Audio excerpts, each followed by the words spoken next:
éternel, le psaume 77, nous demandons à l'Assemblée de se mettre debout, le psaume 77, psaume 77, alternativement.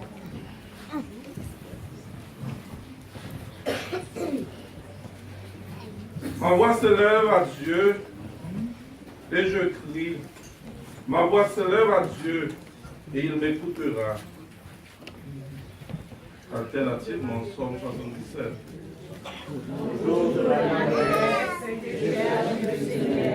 La nuit, mes mains sont tendues contre la vallée. Mon âme refuse toute consolation. Je me souviens de Dieu et je gémis. Je médite et mon esprit est abattu. Tu tiens mes paupières en éveil, et dans mon trou, je me souviens. Je pense aux jours anciens, aux années d'autrefois. Je pense à mes parties pendant la nuit. Je fais réflexion au-dedans de mon cœur, et mon esprit médite. Le Seigneur rejettera-t-il pour toujours? Ne sera-t-il plus favorablement? Sa bonté ne l'a jamais brisée. Sa parole est anéantie pour l'éternité. Dieu a-t-il oublié d'avoir compassion? A-t-il dans sa colère retiré sa miséricorde? Je dis, ce qui fait ma souffrance, c'est que la loi du Très-Haut n'est plus la peine. Je rappellerai les œuvres de l'Éternel, car je me souviens de tes merveilles d'autrefois. Je parlerai de toutes tes œuvres, je raconterai tes hauts faits. Ô Dieu, tes voies sont saintes. Quel Dieu est grand comme Dieu? Tu es le Dieu qui fait des miracles, qui a manifesté parmi les peuples ta puissance. Par ton bras, tu as délivré ton peuple, les fils de Jacob et de Joseph. Les autres ont vu mon Dieu, les autres ont vu, elles ont tremblé, les amis se sont émus. Les nuages versèrent de l'eau par torrent, le tonnerre retentit dans les nues, et les flèches roulèrent de toutes parts. Ton tonnerre éclata de tourbillon, les éclairs illuminèrent le monde, la terre s'émut et trembla. Tu t'effrayes à un chemin par la mer, un sentier par les grandes eaux, et tes traces ne furent plus reconnues. Tu as conduit ton peuple comme un troupeau, par la main de Moïse et d'Aaron. Amen.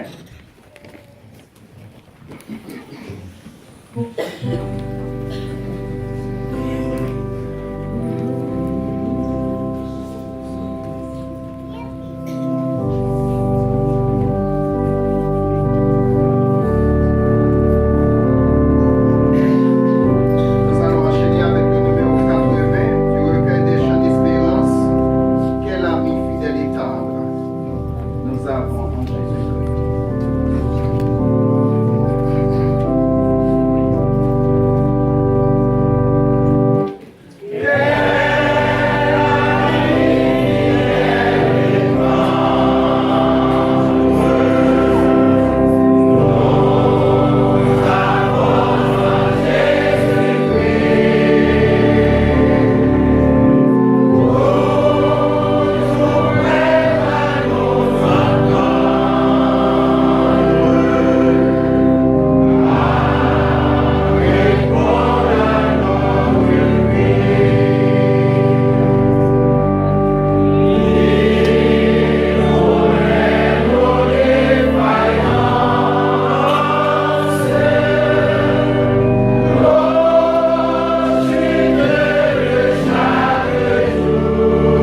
Psaume 90, alternativement.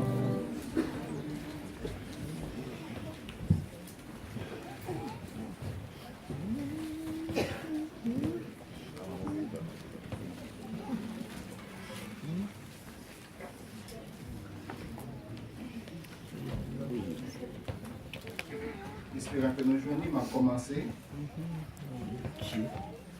Seigneur, tu as été pour nous un refuge de génération en génération. Avant que les montagnes fussent nées et que tu eusses créé la terre et le monde, d'éternité en éternité, tu es Dieu. Tu fais rentrer les hommes dans la poussière et tu dis, Fils de l'homme, retournez. Comme le jour d'hier, quand il n'est plus, et comme l'heure de la nuit. Tu les emportes, semblables à un songe, qui le matin passe comme l'herbe. Elle fleurit le matin et elle passe. On la coupe le soir et elle sèche. Nous sommes consumés par ta colère et ta fureur nous éprouvant. Tu mets devant toi nos iniquités, et à la lumière de ta face nos fautes cachées. Tous nos jours disparaissent par ton courroux. Nous voyons nos années s'évanouir comme un son. Les jours de nos années s'élèvent à 70 ans, et pour les plus robustes à 80 ans. Et leur qui mesure n'est que peine et misère. Car il passe vite et nous nous envolons. Qui prend garde à la force de ta colère et à ton courroux, selon la crainte qui t'est due? Enseigne-nous à bien compter le jour, afin que nous occupions notre cœur à la sagesse. Reviens, Éternel, jusqu'à quand? Aie pitié de tes serviteurs. Rassasie-nous chaque matin de ta bonté, et nous serons toute notre vie de la joie et de la détresse. Réjouis-nous autant de jours que tu nous as humiliés, autant d'années que nous avons vu le malheur. Que ton œuvre se manifeste à tes serviteurs, et ta gloire sur les enfants. Ensemble, Que la grâce de l'Éternel, notre Dieu, soit sur nous. Affermis l'ouvrage de nos mains. Oui, affermis l'ouvrage de nos mains. Amen.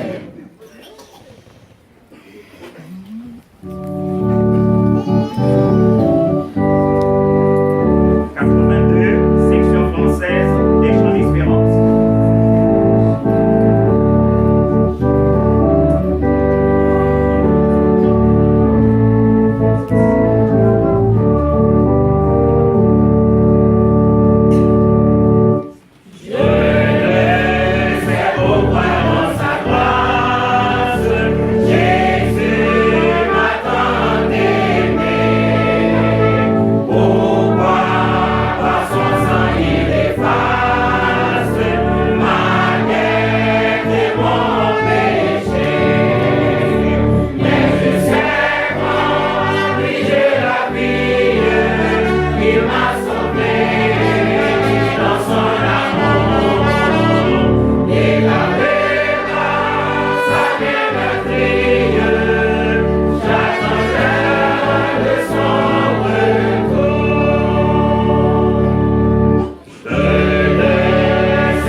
tandis que notre bien-aimé diacre Joseph va faire des lectures spéciales.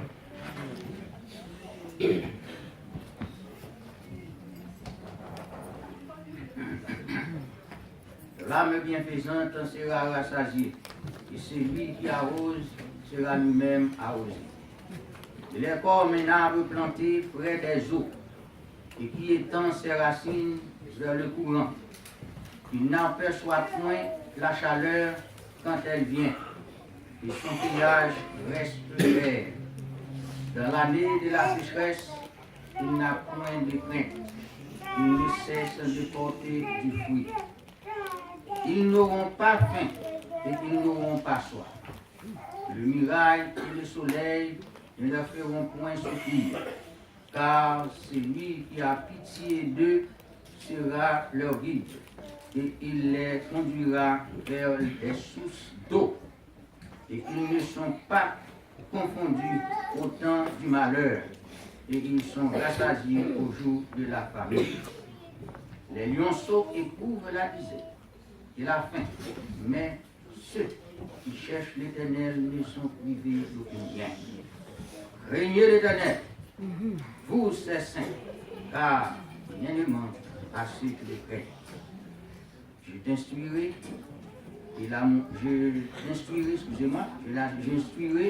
je t'instruirai et te montrerai la voie que tu dois suivre. Je le conseillerai, j'aurai le regard sur toi. Voilà le Dieu qui est notre Dieu, éternellement et à jamais. Il sera notre guide jusqu'à la mort. Il conduit les uns dans la justice et il enseigne aux uns sa voie.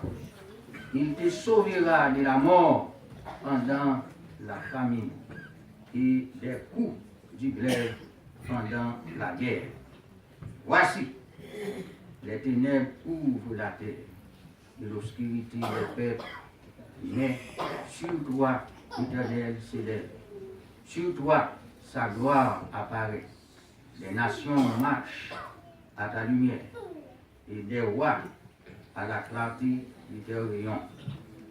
Ce ne sera plus le soleil qui te servira de lumière pendant le jour, ni la lune qui t'éclairera dans sa lueur, mais l'Éternel sera ta lumière à toujours.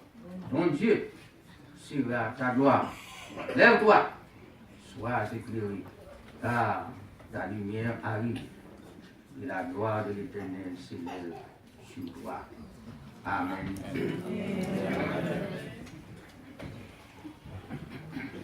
Un cantique va être interprété par la chorale des femmes de l'église évangélique baptiste Séloyer, selon qu'il est dit dans la parole: entretenez-vous par des psaumes, par des hymnes et par des cantiques spirituels, chantant et célébrant de tout votre cœur les louanges du Seigneur. Rendez continuellement grâce pour toutes choses à Dieu le Père, au nom de notre Seigneur Jésus-Christ. Écoutons maintenant la chorale des dames de l'église évangélique baptiste Séloyer dans sa sélection préférée pour ce soir.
Avant d'entendre les dames de l'église Bethel, nous allons faire la lecture relative au sermon de circonstance que nous trouvons dans l'évangile selon Saint Luc, le chapitre 15, du verset 11 au verset 32.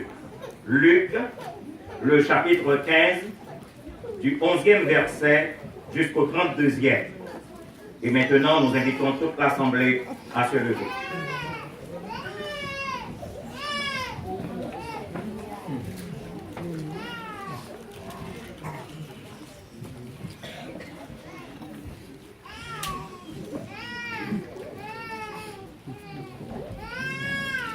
Un homme avait 2 fils.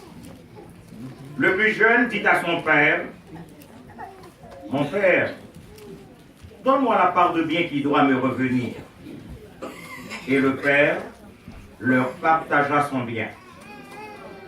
Peu de jours après, le plus jeune fils, ayant tout ramassé, partit pour un pays éloigné où il dissipa son bien en vivant dans la débauche.